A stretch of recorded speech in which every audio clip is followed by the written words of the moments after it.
Hello guys, dumating na pala yung aking parcel sa Shopee. Gamit ko pala yung Shopee Pay Later. So, yan po. At mag-unboxing po tayo ngayon. Titingnan natin kung legit po ba. Ayan po guys, ang ganda pala niya. Gamit ko lang po yung Shopee Pay Later. Ito po ay Redmi 13C. Balot po siya.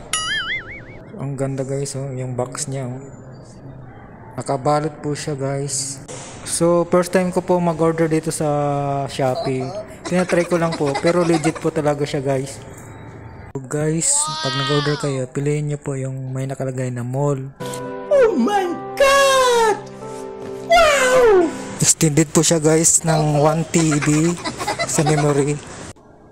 Yung RAM guys 4 GB tapos additional 4 GB din po. Tapos ang storage naman niya is 128 po hanggang 1 TB.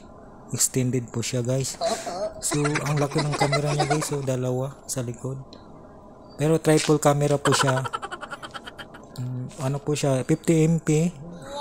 Powerful octa-core processor po siya at saka 90 Hz yung ano niya, yung screen. Widescreen ay 6.74. So maganda siya guys, may charger din siya. Kailangan po ng adapter. Type C po siya guys. So yan po, maganda siya guys. Napakasulit kahit siya, mura lang po siya guys. Nasa 4,999.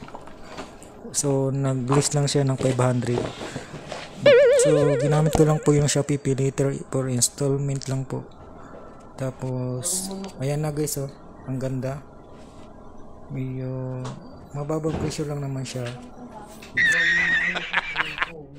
Wow! Ang linaw pala ng camera niya, oh. Naka 50 MP po siya.